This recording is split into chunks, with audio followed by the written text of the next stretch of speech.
दोस्तों, आज की इस कहानी में आपका स्वागत है। दोस्तों, मेरा नाम गोविंद है और मेरी उम्र अभी 19 साल है। एक दिन मैं अपने कमरे के दरवाज़ा बंद करके आराम से बैठकर कपड़े चेंज कर रहा था।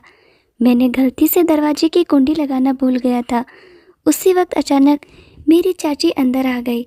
सामने का नज़ारा देखकर वे तुरंत बाहर भाग गई, लेकिन मैंने अपना काम रोकना सही नहीं समझा। जब मैं बाहर आया तो चाची बोली, क्यों गोविंद, अंदर क्या कर रहे थे? मैंने कहा, चाची आपको पता ही है, अब मेरे मुंह से क्यों सुनना चाहती हैं? चाची बोली, वे सब तो ठीक है, लेकिन तुमने अपना दरवाजे की कुंडी लगाना चाहिए था। मैंने कहा, चाची मुझे क्या पता था कि आप इस वक्त मेरे कमरे में आ जाओगे। वैसे भी मैं तो कुछ गलत नहीं कर रहा था। चाची बोली, वह बात नहीं है, लेकिन फिर भी तुम्हें जब कोई उस काम को करते हुए देख लेता है तो उसका मन भी वही सब करने को लगता है। मैंने कहा, तो चाची तुम भी आ जाया करो।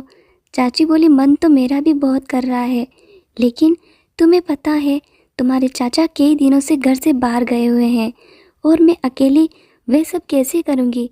मैंने कहा, चाची अगर आप बुरा ना माने तो मैं आपकी मदद कर सकता हूँ। मैं आपके साथ वे सब काम कर सकता हूँ।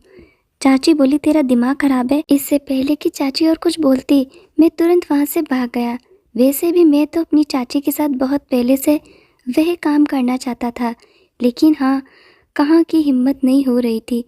आज चाची ने मुझे देख लिया था, तो आज वह बात कहने का सही टाइम आ गया था और माहौल भी था, इसीलिए मैंने वह बात कह दी।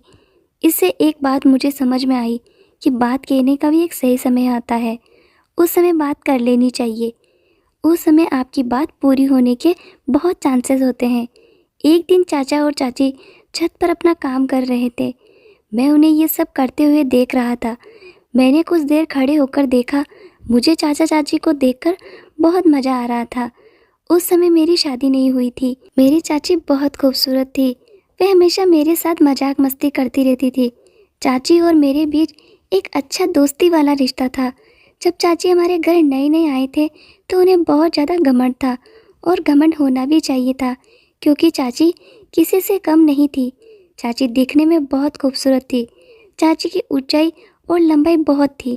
उनकी आंखें गोल गोल और भरी भरी थी। जब चाची मेरी तरफ देखती तो मेरा सीना चीर कर रख देते थे।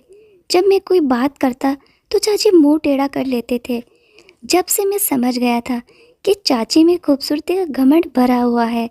चाचा एक अच्छी प्राइवेट कंपनी में काम करते थे। जहाँ वे काम करते थे वह हमारे घर से 60 किलोमीटर दूर था। उन्हें वापस आते आते आधी रात हो जाती थी। कभी कभी तो चाचा घर पर वापस नहीं आते थे और वहीं ठहर जाते थे। वह बस अब वहीं रहने का प्रबंध कर रहे थे, क्योंकि घर रोजाना आना जाना बहुत दूर पड़ता था। जब चाचा जी वापस नहीं आते थे तो चाची अपने कमरे में अकेली रहती थी। मैंने चाची को कई बार अकेले देखा था और उन्हें देखकर ही मैं भी महसूस किया कि मेरे चाचा आधी रात घर आते हैं, कभी काम करते हैं और कभी नहीं। जितनी चाची को प्यार की ज़रूरत थी, चाचा उतना प्यार चाची को नहीं दे पा रहे थे। ये बात मुझे पूरी तरह से समझ आ गई थी। एक दिन सुबह मैंने देखा चाची बहुत उदास लग रही थी, तो मैंने उनसे पूछा, क्या हुआ चाची, आप उदास लग रही हैं? चाची बोली, मेरी तबीयत कुछ ठीक नहीं लग रही। फिर मैं उनके लिए मेडिकल स्टोर से दवाई ले आया। चाची खाकर अपने कमरे में चली गई। थोड़ी देर बाद उनको हालचाल पूछने के लिए मैं उनके कमरे में गया तो देखा कि उन्हें काफ़ी बुखार था। मैंने कहा, चाची चाचा आज घर नहीं आएंगे। चाची बोली, वे ऑफिस के काम के लिए कुछ दिनों के लिए बाहर गए हैं। मैंने कहा, अब क्या करूं? चाची की तबीयत तो बिगड़ती जा रही है। तभी मुझे ध्यान आया, मेरा एक दोस्त था मोहित, उसके पापा डॉक्टर थे। मैंने तुरंत मोहित को फ़ोन किया और कहा, मोहित तुम्हें काम करना है। वे बोला, हाँ बताओ क्या काम है? मैंने कहा, तो जल्दी से अपने पापा को मेरे घर भेज दे, मेरी चाची की तबीयत बहुत ख़राब है। वे बोला, ठीक है यार, मैं अभी भेज देता हूँ। थोड़ी देर बाद मोहित के पापा आ गए। उन्होंने चाची को इंजेक्शन लगा दिया और कुछ दवाइयाँ लिखी। फिर सुबह मैं बाथरूम जा रहा था तो चाची बोली, गोविंद एक मिनट आओ मेरे पास। मैं उनके पास गया। चाची बोली, मुझे माफ़ कर दो। मैंने पूछा, किसके लिए? जब से मैं इस घर में आई हूँ एक बार भी तुझसे सीधे मुंह बात नहीं की और तू मेरा कितना ख्याल रखता है, ये कल मुझे पता चला जब मेरी तबीयत ख़राब थी।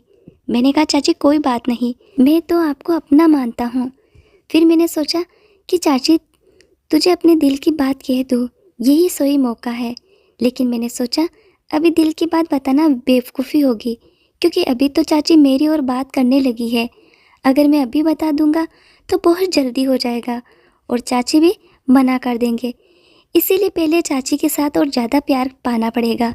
इसके बाद चाची और मेरे बीच एक अच्छी दोस्ती हो गई। मैं चाची की हर बात मानता और जो भी काम वे कहती मैं दौड़ दौड़ कर देता। चाची अब मेरे प्रति थोड़ी ज़्यादा आकर्षित होने लगी थी। एक दिन चाची ने मुझसे कहा, गोविंद तुम्हारे चाचा कभी कभी ही घर आते हैं, तुम रात को मेरे कमरे में ही सो जाया करो, हम दोनों बातें कर लेंगे या एक साथ बैठकर फिल्म देख लेंगे। अकेले में मेरे कमरे में जी नहीं लगता। मैं अपने मन में सोच लिया, चाची मुझे हिंट दे रही है। डायरेक्ट कहने से तो अब मुझे और भी आसान हो गया। अब किसी भी तरह से अपनी बात कह ही दूंगा। मैं चाची के कमरे में गया तो चाची अभी भी घर के काम कर रही थी। चाची को देखकर मेरा मन मचल गया और मैंने मोबाइल में मूवी देखने लगा। वीडियो की आवाज़ पूरी ऊंची थी और पूरे कमरे में सुनाई दे रही थी। चाची के पीछे का मुंह कमरे के गेट की ओर नहीं था, बल्कि टेढ़ा था, इसीलिए बाहर से कोई आ रहा है इसका पता नहीं चल सकता था। मैं अपनी मस्ती में फ़िल्म देख रहा था और आवाज़ का आनंद ले रहा था। मुझे ये भी पता नहीं चला कि कब चाची मेरे कमरे में आ गए। चाची भी पीछे आकर वे फ़िल्म देख रही थी, लेकिन मुझे ये पता ही नहीं चला। चाची ने खांसी करी मेरी और मैं उसे फ़िल्म से ध्यान हटाकर देखा तो पीछे चाची खड़े थे और हंस रहे थे। मैंने जल्दी जल्दी फ़िल्म बंद कर दिया और पूरी तरह घबरा गया।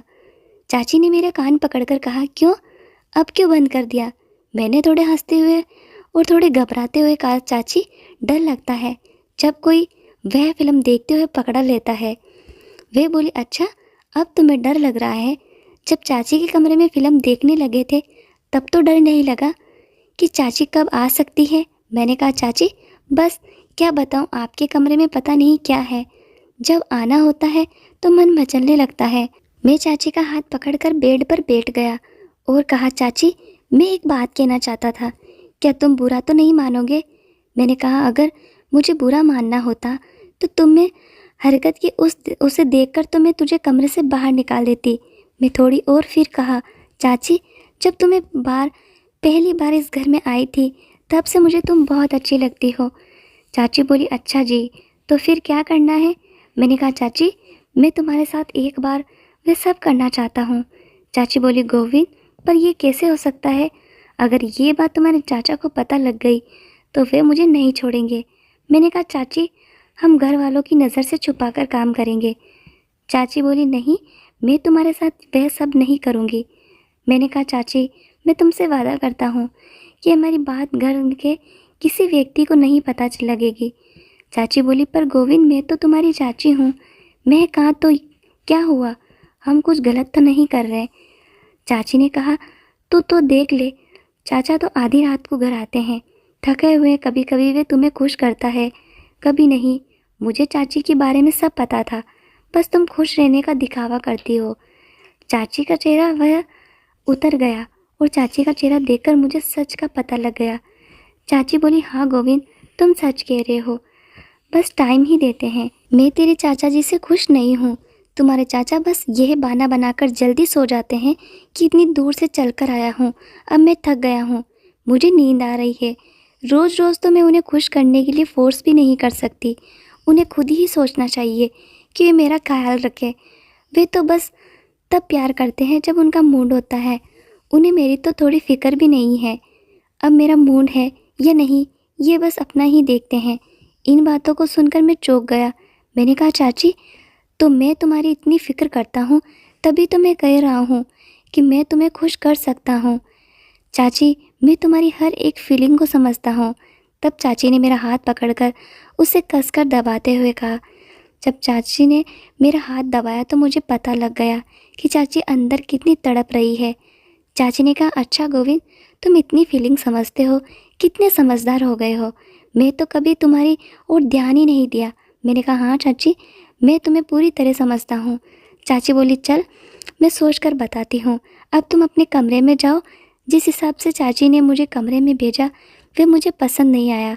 मेरा पूरा मूड ख़राब हो गया। लगा था अब कुछ भी नहीं हो सकता। अगले दिन मैं सुबह बाथरूम में नहा कर बाहर निकला। उस समय ही चाची भी आ गई। वह बोली आज बड़ा स्मार्ट लग रहा है मेरा गोविंद। मैंने कुछ नहीं कहा और अपने कमरे में चला गया। मैं चाची से नाराज़ था। थोड़ी देर बाद चाची मेरे कमरे में आई और बोली क्या हुआ गोविंद, तुम मेरे से नाराज़ हो गए हो? मैंने कहा हाँ, आप यहाँ से जाए और आप अपना काम करें, मैं आपके साथ कोई बात नहीं करना चाहता। फिर मैं अपने काम के लिए बाहर चला गया। जब मैं शाम को घर वापस आया तो देखा कि चाचा जी भी घर वापस आ चुके थे। मेरा मूड और भी ख़राब हो गया क्योंकि अब मेरा सपना सपना ही रह जाएगा। चाची ने मुझे देखकर कहा गोविंद कैसे हो? मैंने कहा ठीक हूँ चाचा जी। फिर मैं अपने कमरे में चला गया। थोड़ी देर बाद चाचा ने मुझे बुलाया और बोले आज गोविंद खाना खा ले।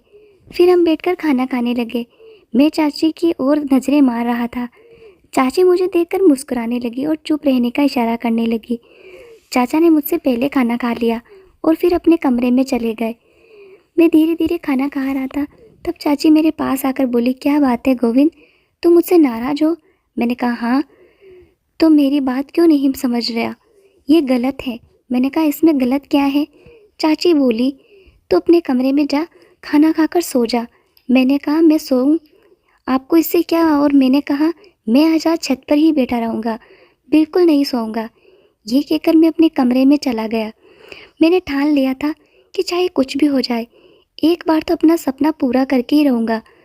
जब सब सो गए मैंने अपने कमरे का दरवाज़ा ज़ोर से खोला ताकि चाची को पता लग जाए कि मैं छत पर जा रहा हूँ। फिर छत पर चला गया। मैं वहाँ 5 मिनट तक बैठा रहा। तभी मुझे पायल की आवाज़ सुनाई दी। पीछे मुड़कर देखा तो चाची छत पर आ रहे थे। वे मेरे पास आकर बैठ गए और बोली तू पागल हो गया है, इतनी रात को इधर छत पर क्या कर रहा है? मैंने कहा मेरी मर्जी, मैं वही करूँगा जो चाहता हूँ, आप नीचे जाए। चाची ने मेरा हाथ पकड़कर अपने हाथों में लिया और बोली गोविंद अंदर से तो मैं भी तेरे साथ हूँ, पर अब हम वे काम नहीं कर रहे हैं। ये हमारे दोनों के लिए अच्छा होगा, क्योंकि जो काम तू मेरे साथ करना चाहता है वह तो एक दिन ज़रूर करेगा, पर थोड़ा सा सब्र करना और अच्छा होगा। चाची की बात मैं समझ ली। मैंने कहा ठीक है। सुबह चाचा ने कहा गोविंद मेरी बात ध्यान से सुन। मैंने कहा हाँ बताइए। चाचा बोले मैं तुम दोनों को एक बात बताने आया हूँ। मैं अब दोबारा वापस नहीं आऊँगा।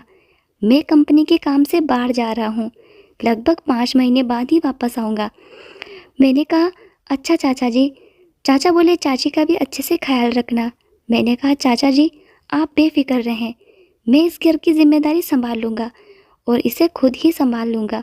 और रही बात चाची की, तो चाची का मैं बहुत ख्याल रखूँगा, आप बेफिक्र रहें। चाचा ने कहा अब से 2 घंटे बाद मेरी ट्रेन है। फिर मैं चाचा को स्टेशन पर छोड़ने चला गया। जब मैं घर वापस आया तो चाची का मूड बिगड़ा हुआ था। चाची रो रही थी। मैंने कहा चाची क्या हुआ, आप क्यों रो रहे हो? तो चाची बोली रो नहीं तो और क्या करूँ, तेरे चाचा पहले भी कई दिनों बाद आते थे और अब तो सीधा 5 महीने के लिए चले गए। ये कहकर वे और भी रोने लगी। मैंने चाची को बिस्तर पर बिठाकर कहा चाची कोई बात नहीं, चाचा ने अपने काम के लिए जाना ही था और मैं तो हूँ आपके साथ आपका ख्याल रखने के लिए। ये कहते ही चाची ने मुझे गले लगा लिया। इसके बाद तो बिना कुछ कहे चाची ने मेरे साथ शुरुआत कर दी। इससे आगे की बात तो बढ़ती गई, क्योंकि चाची अब बहुत दुखी थी और पूरी तरह तैयार हो गई थी। उन्होंने बिना कुछ कहे सारा प्यार मुझे दे दिया। फिर मैं भी पीछे नहीं रहा। चाचा जो चाची को अधूरा छोड़ देते थे, मैं वह कमी पूरी कर रहा था। मैंने सारी रात चाची की पूरी सेवा की। रात के करीब 2 बज गए थे। फिर हम दोनों सो गए। अगले दिन जब चाची उठी तो चाची के चेहरे से साफ पता चल रहा था कि चाची वास्तव में खुश है। इसके बाद चाची ने मेरा हाथ पकड़कर कहा थैंक यू गोविंद, जो खुशी तुमने मुझे दी है उसके लिए मैं तो नहीं जानती तब से तुम मैं तड़प रहे थे।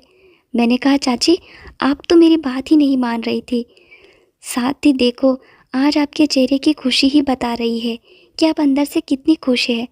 इसके बाद चाची ने मुझे गले लगाकर बोला, शुक्रिया मेरे गोविंद। उस दिन के बाद से मैंने चाची के कमरे में ही सोना शुरू कर दिया और हम दोनों रोज़ाना खुश रहने लगे थे। दोस्तों, अगर आपको ये कहानी पसंद आई हो तो इसे लाइक, शेयर एंड चैनल को सब्सक्राइब ज़रूर कर दे।